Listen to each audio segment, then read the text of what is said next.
Thank you so much. I always love when people mention the doctor because it took a long time and I worked really hard for it. And there's not like a good way to bring it up in conversation. It's not natural.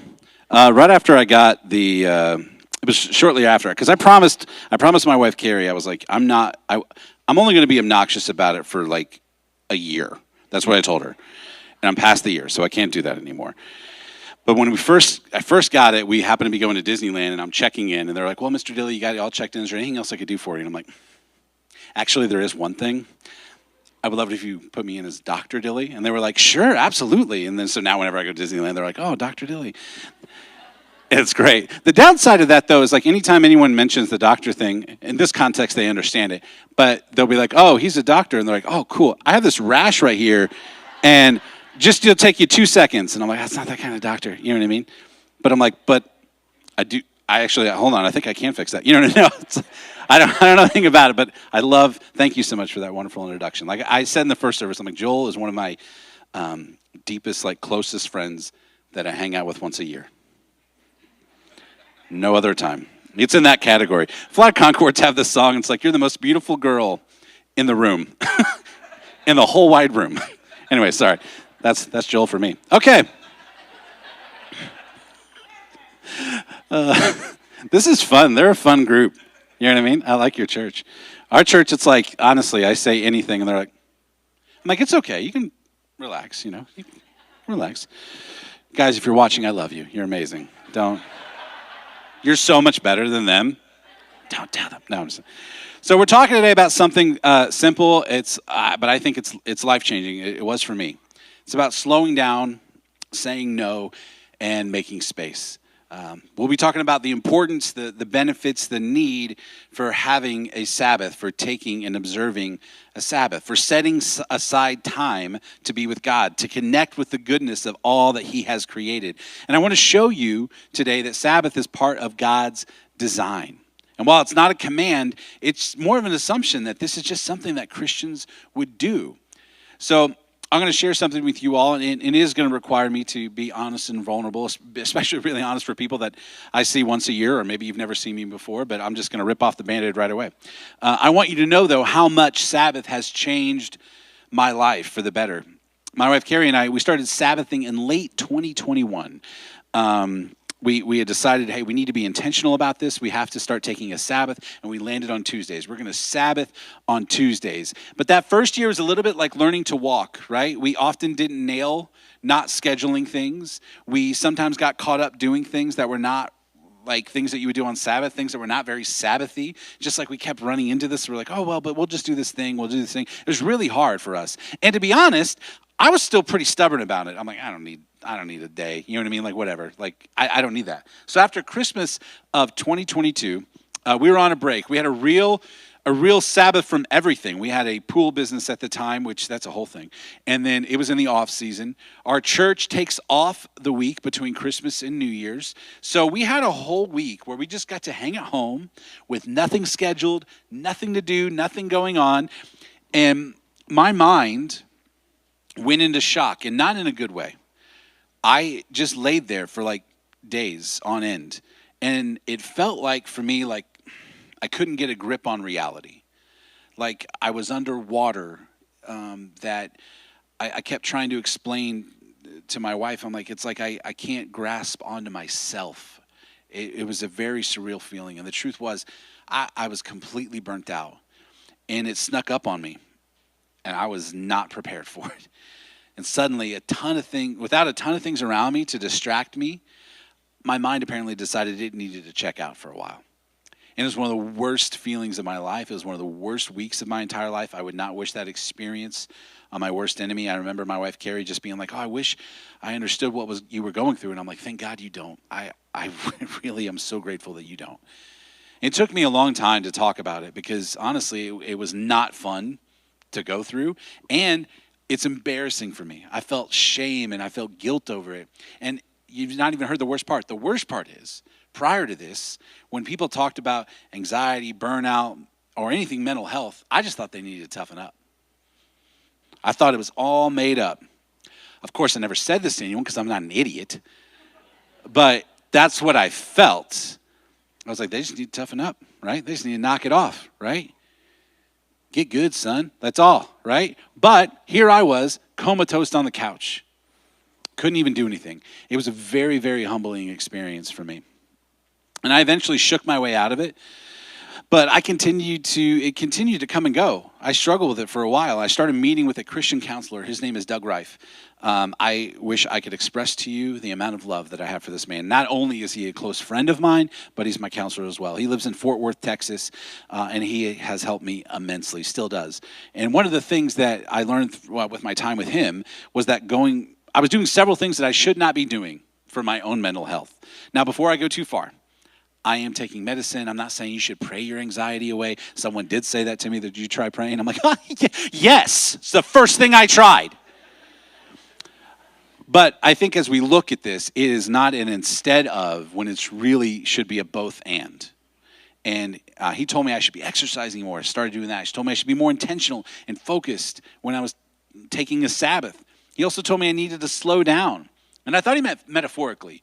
You know, you heard people say that, you need to slow down, blah, blah, blah. But he did mean that. But he also meant literally, slow the way I walk, slow the way I eat, slow the way I go through life. And Doug literally walks slower intentionally. My wife and Carrie and I were visiting him in Fort Worth for an event at his church. He took us to the Fort Worth stockyards. There's shops and there's restaurants. There's all these different things. They actually do a cattle drive twice a day, right down the middle of the street that you can watch. And we're walking along, and he's showing us all these things. And I keep finding myself ahead of him. And like a good friend that I am, I was like, would you get to let out and get your butt moving, dude? Like, what's your deal? That's literally what I said to him. And he stopped walking, just to make me mad. He stopped walking. And in a fashion that I can only describe as Doug-like, he looked at me and he said, Matt, where are you going? Do you have somewhere else to be? And I didn't. I didn't know where we were going. We had nothing else going on. I was just rushing for the tour to be over for what? I'm still not sure. I mean, it was blisteringly hot and muggy in Texas. It was real bad. That's where I first started carrying a handkerchief with me because it's this cruel joke. God's like, not only am I going to take your hair, but also I'm going to look like you're moist all the time. Because you don't know that your hair just soaks up a lot of sweat, and then you don't have it, and it's abundantly clear the load that your hair was carrying for your sweat. It's true. It's a true story. I was just like, but regardless, I was ready to go on to the next thing.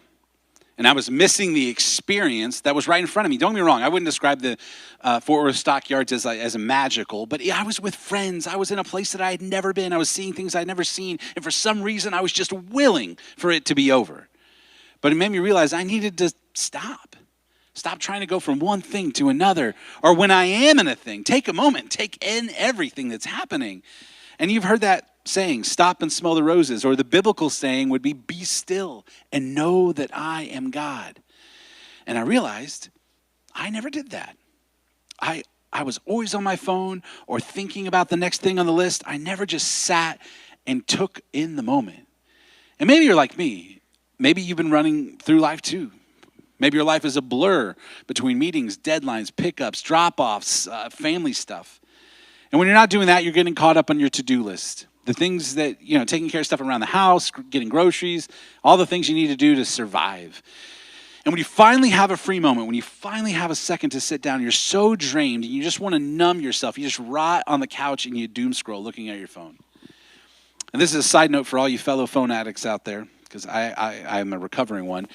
I hear people all the time tell me they want less time on their phone. And they're like, I do everything. I try different things. I even put time limits on the app, so I stop using them as much. This won't work. That will never work, because you can't change a behavior with a behavior. You have to ask yourself, why am I picking up my phone? Because I'm bored? Because you're feeling anxious? Because you're feeling overwhelmed? Setting a time limit isn't going to stop you from feeling those feelings.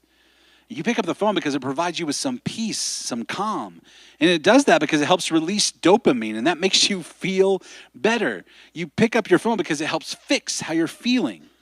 And maybe you're even doing it now, right now. Who knows? Our church, it's dark. when I'm preaching, like you can't see anybody, but you can see the soft glow of their phone.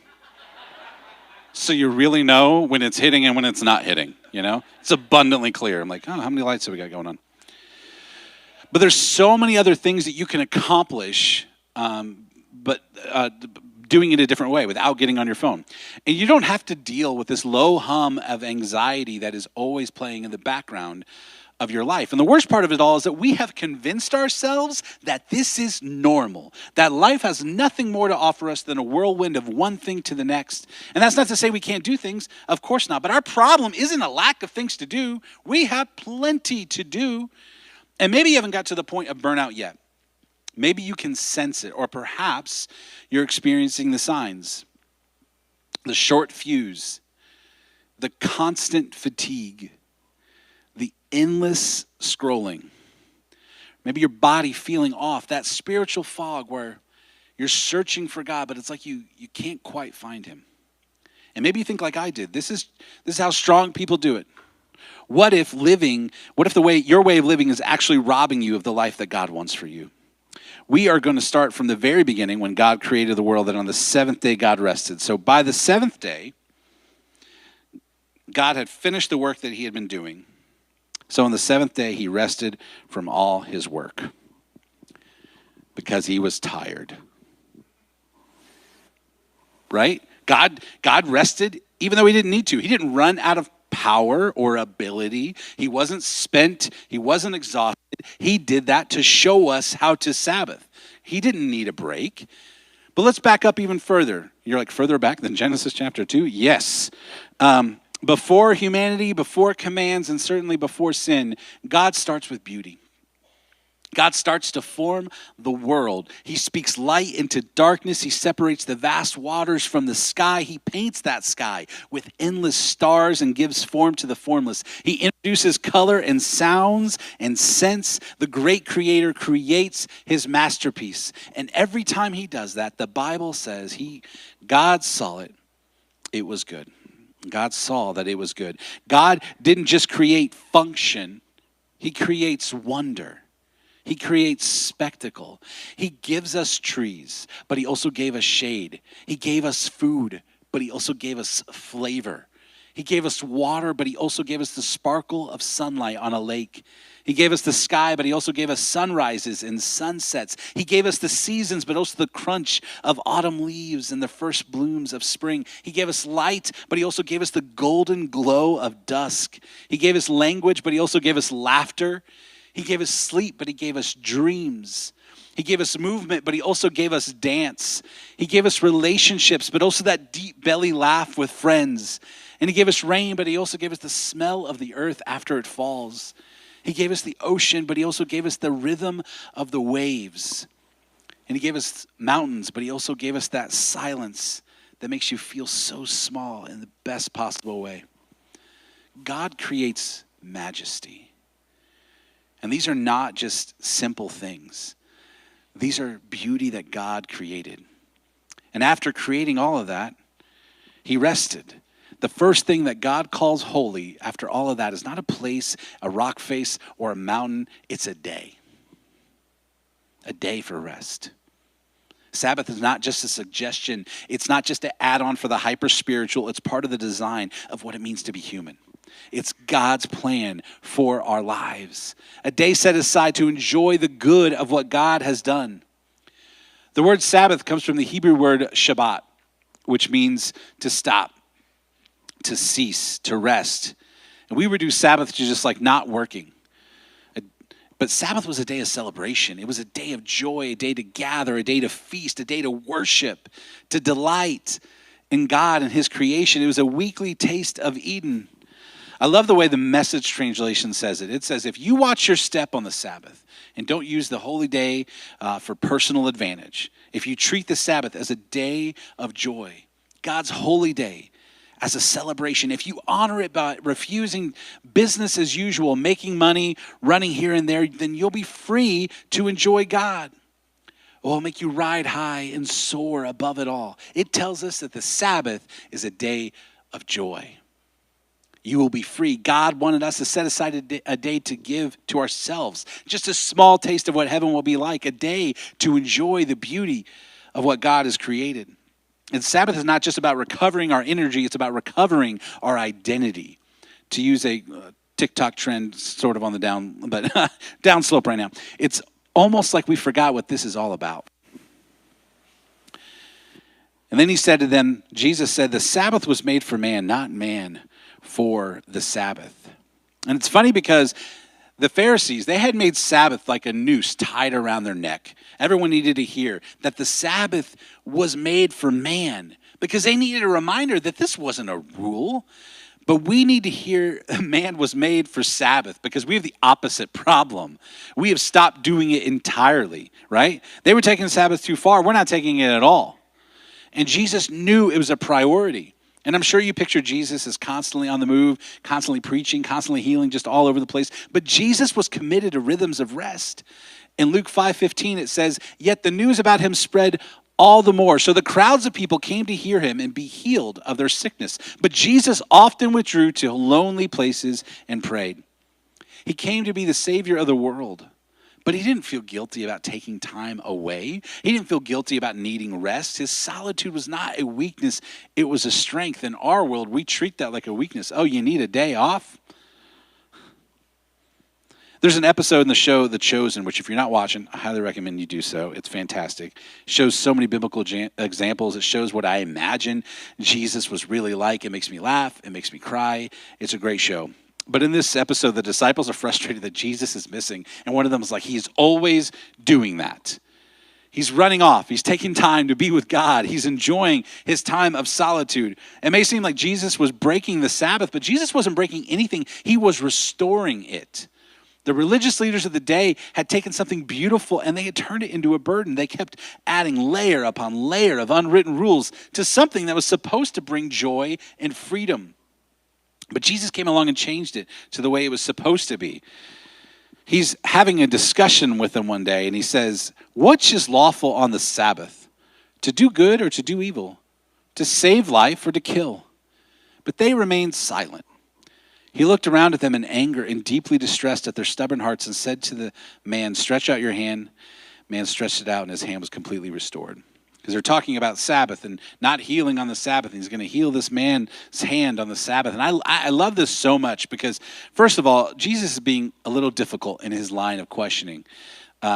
He's like, which of these things do you guys think is okay with God? To do good or to do evil? And I don't know you guys very well, but I think that you would answer that question very easily. To do good, right?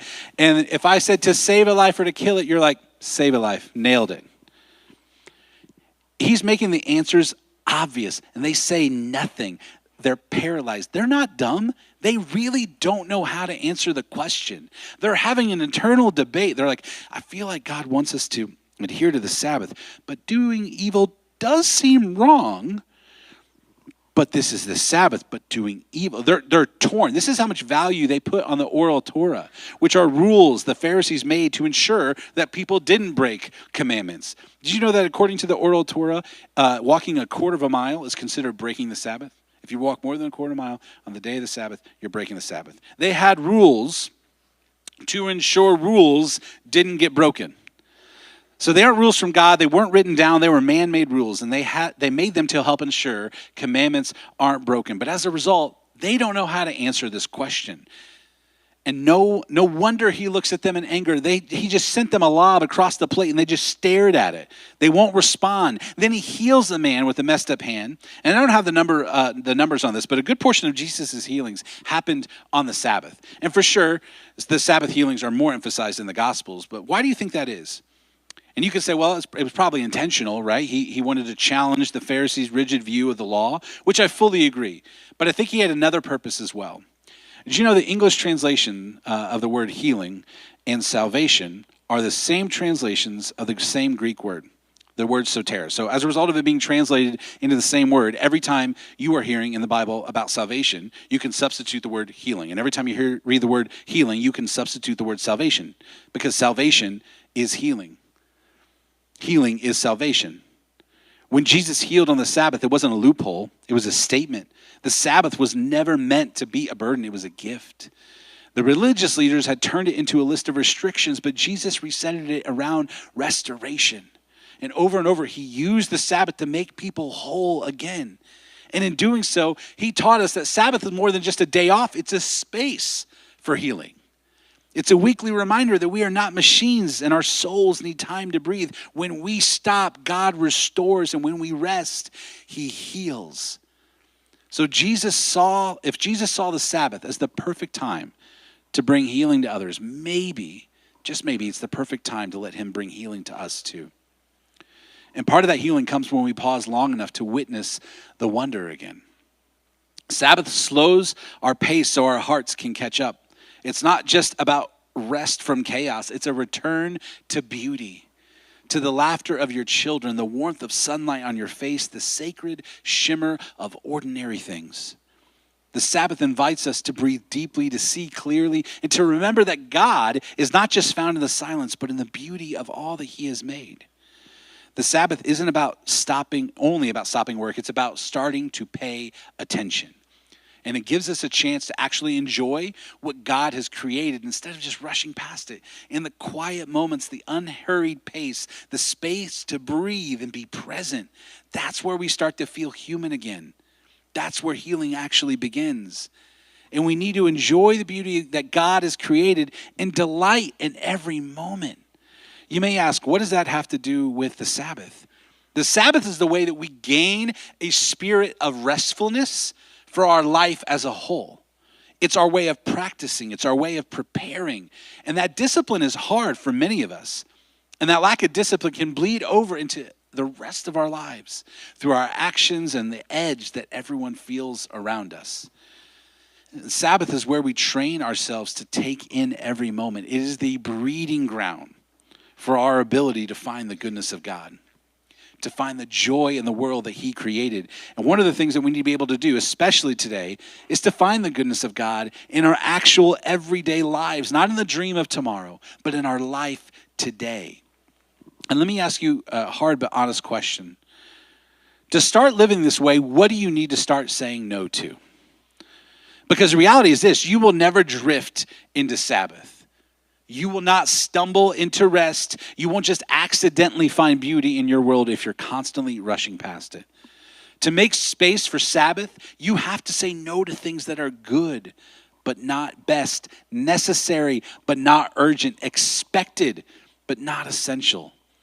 And maybe that means saying no to one more sports league. Maybe that means saying no to an extra shift or a side hustle. My wife, Carrie, says I like to turn all of my side hustles into ways, like all of my hobbies into side hustles. And she's right. I do that. And then as soon as I start doing it as a side hustle, I'm like, well, it's not as fun anymore. And she's like, you need a new hobby. And I'm like, great. And then I'm like, how can I make money on this? So I'm stopping that. Maybe it just means it's saying no to that voice in your head that says, if I'm not busy, I'm not valuable. Sabbath doesn't start with a calendar. It starts with a decision to trust God, a decision to prioritize presence over productivity, a decision to choose beauty over busyness. And maybe your life is full, but it's not full of what matters. And you go through the motions, you get things done, but you can't remember the last time you felt wonder. The last time you noticed the warmth of sunlight, the last time you heard the sound of wind moving through the trees, the last time you felt grass beneath your feet, the last time you looked at your child or your spouse or your friend and you really saw them. And you were listening instead of waiting for your turn to talk. You don't need more hours in the day, you need a new rhythm. Sabbath creates space to enjoy the world as God made it, not as you hustle to control it. John Mark Comer says this: on Sabbath, we release the illusion of control to God. I love that because he doesn't say on Sabbath, we release control to God. We release the illusion because we just create an illusion that we control anything and we control nothing. I have this whole theory that most of the people's issues is just their inability to understand they have no control. But I can go on that another time. So on Sabbath, we release the illusion of control to God. It's about learning to see again, to see beauty, to see people, to see God. You were made to experience life, not just manage it. But beauty requires margin, wonder requires time, gratitude grows in slowness. Healing is not loud. So if you've been feeling numb, it's not because the world isn't beautiful. It's not because life isn't amazing. It's not because God's not moving. It's because you haven't had time to notice. And truthfully, sometimes people don't Sabbath because, don't take this the wrong way, they're too lazy. It takes too much work to prepare. I have to work more to work less. I have to get ahead of things so that on that day, when that day comes, this thing that I usually do on that day is already done. So part of this message was actually from a Sabbath series we did at my church, and we called it Park and Rec. And we used at least one Parks and Rec quote every single week. So you're going to get one too. Sometimes you have to work a little to ball a lot. Tom Haverford. It's worth it to take time to prepare for Sabbath, because Sabbath is how we start to notice life again, to notice God again. It's how we trade scrolling for stillness, noise for nature, deadlines for delight. And think about your week. Where do you sense that God is asking you to slow down? Because you feel it already. Where are you sacrificing peace just to maintain appearances? Is your phone the first thing you reach for in the morning? Is your calendar so packed that even your fun time feels like another appointment? Is your soul always on edge, like it's just one more email, one more errand away from snapping? That's not freedom. That's not abundance. That's survival mode. And Jesus didn't call you to survive. He called you to live. So maybe this week you need to say no to the group chat that's becoming a source of anxiety, which are most of them for me. It's like you put your phone down, you pick it back up, you're like, 43 messages. Say no to binging shows until 2 a.m. because you're afraid of silence. Say no to proving your worth by being productive. Maybe you need to say yes to sitting on the porch and watching the sunset, or say yes to turning your phone off for one evening, or say yes to a slow meal with your family and your friends. Say yes to walking around your neighborhood without headphones. Beauty is around you, but you have to stop to see it. And this world, it's bursting with the fingerprints of God in the way the light filters through the trees, the smell of coffee, and the rhythm of rain. Psalm 19 says, the heavens declare the glory of God. The skies proclaim the work of his hands. But we won't hear the declaration if we're drowning in notifications. And maybe it's time to put some boundaries around your time, not to restrict your life, but to recover it. God didn't make Sabbath because he wanted one more rule. He made it because he didn't want us to miss the gift of being alive. So what do we need to say no to so that you could say yes to the life that God actually wants for you? And maybe you're thinking, and this is what always happens as soon as I'm talking about this, they're like, there's no way I could take a full day. That's great. Pastor, what do you do, work one day a week? Must be hard. Take a day, right? There's no way I could take a full day. Okay, fine. I don't know your life. I couldn't possibly know your lives, right? Take a half day. Take an evening. Take 30 minutes and go for a walk, without your headphones. Start small if you have to, but just start. Because the enemy of Sabbath isn't just work, it's distraction, it's fear. It's the false belief that if we stop, everything's going to fall apart. But God is the one who holds it all together. Not your to-do list, not your output, not your performance. You can stop because he doesn't. And when you stop, when you breathe, when you look around and see the goodness of this world again, you'll realize he's been there the whole time. And Jesus said, come to me, all who are weary and burdened, and I will give you rest. Not more to do, not more pressure, not another plan, rest. So what's stopping you? What's one thing you can lay down this week to make space? Say no to what steals your peace. Say yes to the beauty that's always been right in front of you. Now, if I'm sitting where you're sitting, especially where I was a couple years ago, I'm like, well, this sounds a little carpe diem, right? Seize the day. Side note, by the way, my father-in-law owns a painting company called Carpe Diem Painting. He's available for all your painting needs. And this may sound hokey to you, like some of you see on a throw pillow at Target or a sunset post on Instagram. Live in the moment, life is beautiful. And maybe part of you just wants to roll your eyes at this kind of language. You're like, oh. But can I just push back gently for a second? Just because something sounds simple or even cliche doesn't mean it's not deeply and powerfully true. The beauty of this world was created by God. It's not just background noise. It's not just aesthetic. It's evidence. Evidence of his goodness, his creativity, his presence, his love. And what Sabbath does is it gives us eyes to actually see it. So, yeah, it might sound cheesy. But first of all, cheese is delicious. Second of all, it's what I definitely have on Sabbath. But sometimes the things that we need most is the very thing we're tempted to dismiss. Don't miss the moment, not because it's trendy, but because that moment just might be where you remember who you are, and more importantly, whose you are. And what would it look like not just for you to Sabbath, but for the people of Bridgeway to become a Sabbath people? What if the church became known not just for how busy we are, but how present we are? As a church, what if our collective pursuit of Sabbath wasn't about just getting rest, but about recapturing beauty? What if the church became known as a people who notice sunsets and shared laughter and the texture of grace in everyday moments? What if gatherings weren't just focused on filling schedules or learning something new, but on delighting in God together?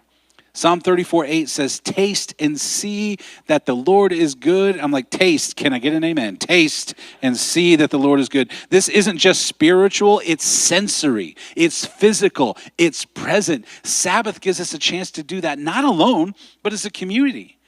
Maybe Sabbath for Bridgeway looks like saying yes to meals that go on long because no one's rushing to get away from the table. Sharing stories that celebrate not just what God's done, but what we've noticed. Maybe slowing down enough in worship to actually feel the lyrics, to hear what God is trying to say to us. Scheduling fewer things so we can savor more things, because beauty needs space and Sabbath is space. It's space to watch the steam rise from your morning coffee and remember the Creator who breathed it all into being. I'm an iced coffee person, but you get what I'm saying. All year, baby, winter too. Iced coffee.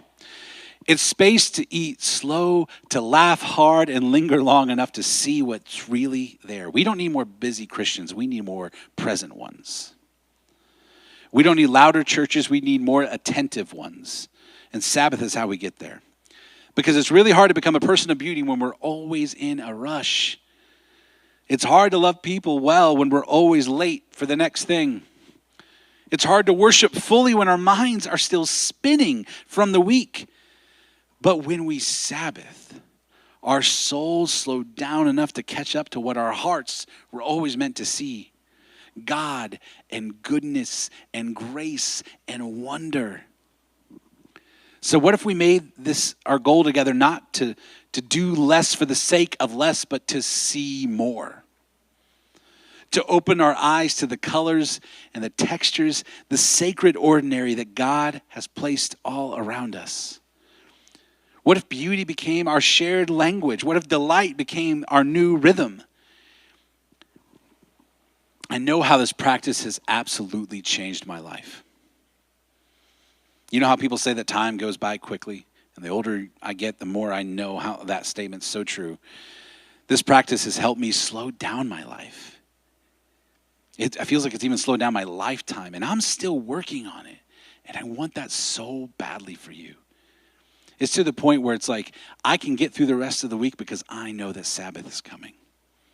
And on Sabbath, I get time with him, and I get time away from all the rest of the world. And here's the phrase I want you to carry with this week. Make space for the sacred. Make space for the sacred, because that's what Sabbath is. Not just time off, but holy space. Space where our eyes are open, space where our pace slows, space where God meets us in the beauty we've been too busy to notice. So this week, point out what's beautiful. Make room to celebrate it. Remind each other it's not cheesy to notice, it's spiritual. Be a community that makes space for the sacred.